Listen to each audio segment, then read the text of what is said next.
Good morning friends. आज हूँ नवेम्बर 14।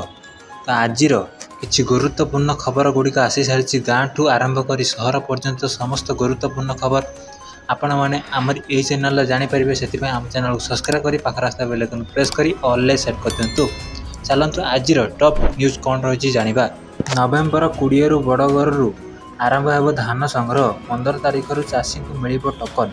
पड़ोशी राज्य सहित लगी रही जिला गुड़िक जेपरी बाहर राज्य धान न पशिब से जिलापाल माने प्रत्यक्ष भाव नजर रखापी मुख्यमंत्री निर्देश देते। सीमावर्ती अंचल कैमेरा संयुक्त थिबा जान माध्यम पेट्रोलिंग व्यवस्था को कड़ाकड़ी करने एवं मंडी मानक सीसीटीवी लगाइबा और कटिन और छटिन को रखापी पदक्षेप नेबाकू गुरुत्व देते।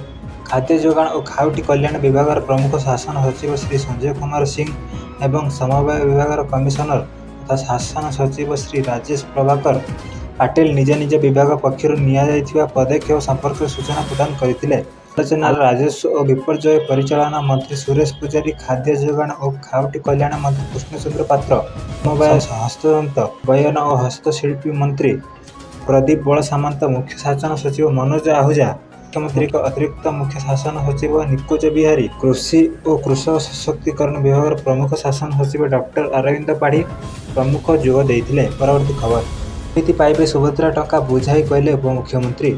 आसंता 24 तारिख में सुभद्रा योजनार प्रथम किस्ती तृतीय पर्याय टंका मिल प्राय 20 लाख महिला को यह पर्यायर टंका मिले क्या किए पड़े से नहीं आवेदनकारी आशा आशंकार रही।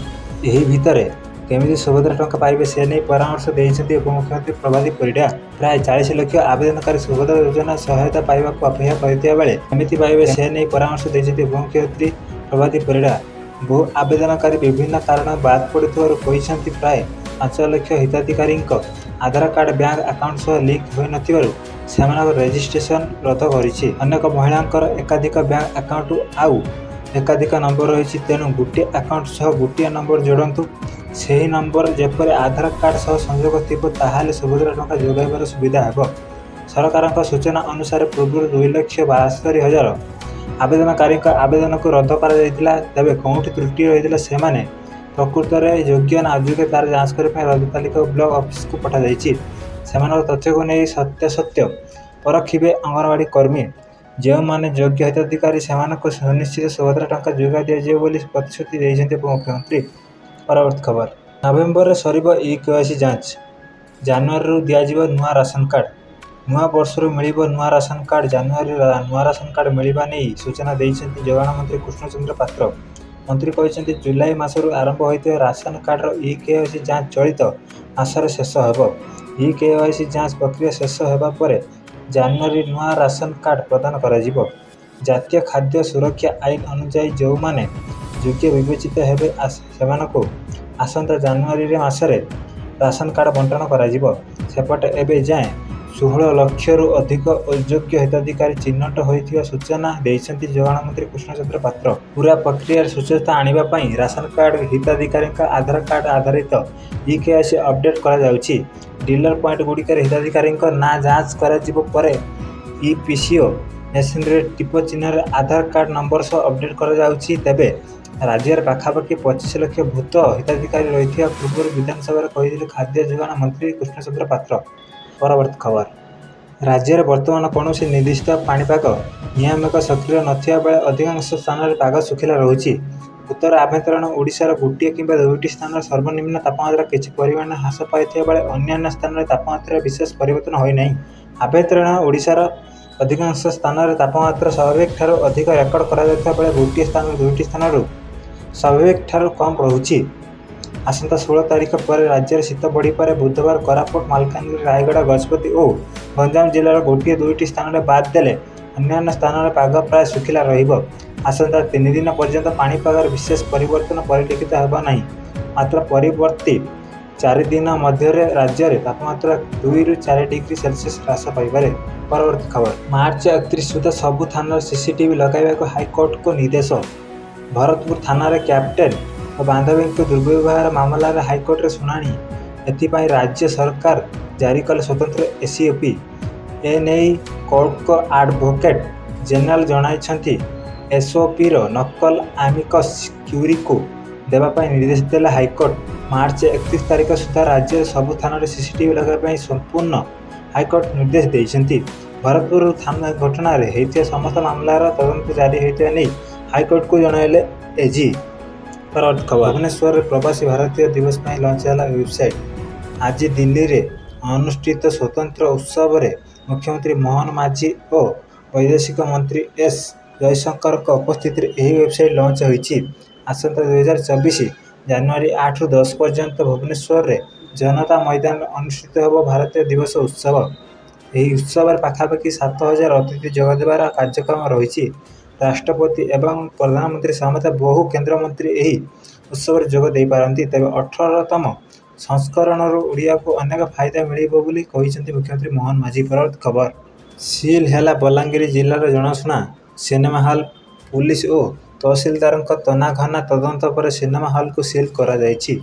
ବେଲପଡ଼ା ବ୍ଲକ ସ୍ଥିତ ଲଥାକେନ୍ ଗାଁ ପାଖରେ ଥିବା ଆଲିଶାନ ସିନେମା ହଲ୍ରେ ପ୍ରଶାସନ ଚଢ଼ାଉ କରିଥିଲା। ଲାଇସେନ୍ସକୁ ନେଇ ତନାଘନା କରିଥିଲା ପ୍ରଶାସନ। ହଲ୍ ଭିତରେ ବେଲପଡ଼ା ତହସିଲଦାର, ପୁଲିସ, ଅଗ୍ନିଶମ ବିଭାଗ ଓ ବିଦ୍ୟୁତ୍ ବିଭାଗର ମିଳିତ ଯାଞ୍ଚ ଚାଲିଛି। ସିନେମା ହଲ୍ର ଲାଇସେନ୍ସକୁ ଠିକ୍ ଭାବରେ ରିନ୍ୟୁଆଲ୍ କରୁ ନ ଥିବା ଜଣାପଡ଼ିଛି। ଜିଲ୍ଲାପାଳଙ୍କ ନିର୍ଦ୍ଦେଶରେ ଏହି ଯାଞ୍ଚ ହୋଇଥିବା ସୂଚନା ମିଳିଛି। ପରବର୍ତ୍ତୀ ଖବର। ଉପମୁଖ୍ୟମନ୍ତ୍ରୀ କେବି ସିଂହଦେଓଙ୍କ ନାଁ ନେଇ ଠକେଇ ଅଭିଯୋଗ। ପାଟଣାଗଡ଼ରେ ଠକକୁ ଅଟକ ରଖିଛି ପୁଲିସ। ଏହି ଘଟଣାରେ 2 ଜଣ ଯୁବକଙ୍କୁ ପାଟଣାଗଡ଼ ଥାନାରେ ଅଟକ ରଖିଛି ପୁଲିସ। ଅଭିଯୁକ୍ତମାନେ ସ୍ଥାନୀୟ ଅଞ୍ଚଳର ଯୁବକମାନଙ୍କୁ ଚାକିରି କରାଇବା ଦେବେ କହି ସେମାନଙ୍କଠାରୁ ଟଙ୍କା ଠକିଥିବା ନେଇ ଅଭିଯୋଗ ହୋଇଛି। ଅଭିଯୋଗ ପରେ ପୁଲିସ ଉଭୟଙ୍କୁ ଥାନାକୁ ଆଣି ପଚରା ଉଚରା କରୁଛି। ଅଟକ ଥିବା 2 ଜଣ ପୂର୍ବରୁ ମଧ୍ୟ ବିଭିନ୍ନ ନେତାଙ୍କ ନାଁ ନେଇ ଲୋକଙ୍କଠାରୁ ଅନେକ ଟଙ୍କା ଠକି ନେଇଥିବା ସୂଚନା ମିଳିଛି। ପରବର୍ତ୍ତୀ ଖବର। ପୁଣି ଅଲିଉଡ୍ ଜଗତରେ ଦେଖାଦେଇଛି କଳି। ଅଭିନେତା ତଥା ରାଜନେତା ମନୋଜ ମିଶ୍ର ନାଁରେ କଟକ ସାଇବର ଥାନାରେ ଏତଲା ହୋଇଛି। Odia film and director association Manoj ମିଶ୍ରଙ୍କ ନାଁରେ ଅଭିଯୋଗ ଆଣିଛି। ଓଡ଼ିଆ ଫିଲ୍ମ ନିର୍ଦ୍ଦେଶକ ସବ୍ୟସାଚୀ ମହାପାତ୍ର, ବସନ୍ତ ସାହୁ, ତାପସ ସରଘରିଆ, ବବି ଇସଲାମଙ୍କ ଭଳି ଅନେକ ନିର୍ଦ୍ଦେଶକ ଆଜି ସାଇବର ଥାନାରେ ଲିଖିତ ଅଭିଯୋଗ କରିଛନ୍ତି। ଆସୋସିଏସନ ସଭାପତି ସବ୍ୟସାଚୀ ମହାପାତ୍ରଙ୍କ ଗଣମାଧ୍ୟମକୁ ପ୍ରତିକ୍ରିୟା ଦେଇ କହିଛନ୍ତି, କୌଣସି ନୂଆ ଫିଲ୍ମ ଆସିଲେ ମନୋଜ ମିଶ୍ର ଓଡ଼ିଆ ଫିଲ୍ମ ଓ ନିର୍ଦ୍ଦେଶକ, ପ୍ରଯୋଜକ ଏବଂ ଅଭିନେତାଙ୍କୁ ସାମାଜିକ ଗଣମାଧ୍ୟମରେ ଆକ୍ଷେପ କରୁଛନ୍ତି। ମନୋଜ ମିଶ୍ର ଯେପରି ଭାବରେ ସୋସିଆଲ ମିଡିଆରେ ମନ୍ତବ୍ୟ ଦେଇଛନ୍ତି ତାହା ଅତ୍ୟନ୍ତ ଅରୁଚିକର ବୋଲି ସଂଘ କହିଛି। ପରବର୍ତ୍ତୀ ଖବର। ଏଣିକି ଘରେ ରହି ଟିକେଟ୍ କାଟିପାରିବେ ମୋ ବସ୍ ଯାତ୍ରୀ। ଯାତ୍ରୀଙ୍କ ସୁବିଧା ନିମନ୍ତେ କ୍ୟାପିଟାଲ ରିଜିଅନ୍ ଅର୍ବାନ ଟ୍ରାନ୍ସପୋର୍ଟ ନେଲା ବଡ଼ ପଦକ୍ଷେପ। ଏଣିକି ଜଣେ ମୋ ବସ୍ ଯାତ୍ରୀ ଘରେ ରହି ଟିକେଟ୍ କରିପାରିବ। Group open network for digital commerce ପ୍ଲାଟଫର୍ମରେ ଡିଜିଟାଲ ଟିକେଟ୍ ବିକ୍ରେତା ଭାବରେ ପଞ୍ଜୀକୃତ ହୋଇଛି। ଯାହାଫଳରେ ଫୋନ୍ ଯେ ଗୁଗଲ ପେ ଭଳି ଆପ୍ରେ ଟିକେଟ୍ କରିପାରିବେ ଯାତ୍ରୀ। ଉପସଭାପତି ନିତିନ ନାୟର ପ୍ରମୁଖଙ୍କ ଉପସ୍ଥିତିରେ ମୋ ବସ୍ ଅନଲାଇନ୍ ଟିକେଟର ଶୁଭାରମ୍ଭ କରିଛନ୍ତି। ପରବର୍ତ୍ତୀ ଖବର। ଖୁବ୍ ଶୀଘ୍ର ଚାଷୀ ଫେରି ପାଇବେ ବେଦାନ୍ତ ଜମି। ବେଦାନ୍ତ ନେଇଥିବା ଜମିକୁ ଲୋକଙ୍କୁ ଫେରସ୍ତ କରାଯିବ। ଏନେଇ ସୂଚନା ଦେଇଛି ରାଜସ୍ୱ ମନ୍ତ୍ରୀ ସୁରେଶ ପୂଜାରୀ। ପୁରୀରେ ବିଶ୍ୱବିଦ୍ୟାଳୟ ପାଇଁ ବେଦାନ୍ତ ଚାଷୀଙ୍କ ଜମି କିଣିଥିଲା। ତେବେ ଚାଷୀମାନେ ଯେଉଁ ଟଙ୍କା ପାଇଥିବେ ତାହା ଫେରାଇବେ ଏବଂ ସେମାନଙ୍କୁ ସେମାନଙ୍କ ଜମି ଫେରସ୍ତ କରାଯିବ ବୋଲି ମନ୍ତ୍ରୀ ସୂଚନା ଦେଇଛନ୍ତି। ପରବର୍ତ୍ତୀ ଖବର। କିଏ ହେବ ବିଶ୍ୱ ପ୍ରସିଦ୍ଧ ବରଗଡ଼ ଧନୁଯାତ୍ରାର ମହାରାଜ କଂସ? ବିଶ୍ୱ ପ୍ରସିଦ୍ଧ ବରଗଡ଼ ଧନୁଯାତ୍ରାର ମଞ୍ଚରେ କଂସ ଭୂମିକାରେ ଅଭିନୟ କରିବା ପାଇଁ କଳାକାରମାନଙ୍କୁ ଅନେକ ସଂଘର୍ଷ କରିବାକୁ ପଡ଼େ। ଥରେ କଂସ ଭୂମିକାରେ ଚୟନ ହେଲେ 3 ବର୍ଷ ଅଭିନୟ କରିବା ପାଇଁ ସୁଯୋଗ ମିଳେ। ଏହାରି ଭିତରେ ଦୀର୍ଘ 23 ବର୍ଷ ଧରି ହୃଷିକେଶ ଭୋଇ କଂସ ଭୂମିକାରେ ଅଭିନୟ କରି ଆସିଛନ୍ତି। କିନ୍ତୁ ଅନେକ ସମୟରେ ସେ ବିବାଦକୁ ଆସି ମଧ୍ୟ କଂସ ଭୂମିକାରେ ବାଦ୍ ପଡ଼ିନଥିଲେ। ପରବର୍ତ୍ତୀ ଖବର। 15ରୁ OTTରେ ସିନେମା ମାଲ୍ୟଗିରି ଦେଖିବାକୁ ମିଳିବ। ସିନେମା ଦେଖିବାର ମାଧ୍ୟମ ଓ ସ୍ତର ବିଗତ ଦିନରେ ଖୁବ୍ ବଦଳି ଯାଇଛି। ପ୍ରଥମେ ସିନେମା ପ୍ରେମୀ ପ୍ରେକ୍ଷାଳୟ ଉପରେ ନିର୍ଭର କରୁଥିବା ବେଳେ ଏବେ ବଦଳୁଥିବା ସମୟ ସହିତ ଲୋକେ OTT ମିଡ଼ିଆ ଉପରେ ଗୁରୁତ୍ୱ ଦେବା ଆରମ୍ଭ କରିସାରିଛନ୍ତି। ଏବେ ମନୋରଞ୍ଜନର କେବଳ ପ୍ରେକ୍ଷାଳୟ ବା ସିନେମା ହଲ୍ ନୁହେଁ, ମୋବାଇଲ ଜରିଆରେ ଲୋକେ ସୁନ୍ଦର କାହାଣୀ ଉପଭୋଗ କରିପାରୁଛନ୍ତି। ଠିକ୍ ସେମିତି ଓଡ଼ିଶାର ଲିଡ଼ିଂ OTT ଓ ନେକ୍ସଟ ସାଜିଛି ଏବେ ପ୍ରଥମ ପସନ୍ଦ। ତେବେ ଏହା ଥିଲା ଆଜିର କିଛି ଗୁରୁତ୍ୱପୂର୍ଣ୍ଣ ଖବର। ଏମିତି ସବୁଦିନ କିଛି ଗୁରୁତ୍ୱପୂର୍ଣ୍ଣ ଖବର ଜାଣିବା ପାଇଁ ଆମ ଚ୍ୟାନେଲକୁ ସବସ୍କ୍ରାଇବ୍ କରି ପାଖରେ ଆସୁଥିବା ବେଲ୍ ଆଇକନ୍ ପ୍ରେସ୍ କରି ଅଲ୍କୁ ସେଟ୍ କରିଦିଅନ୍ତୁ।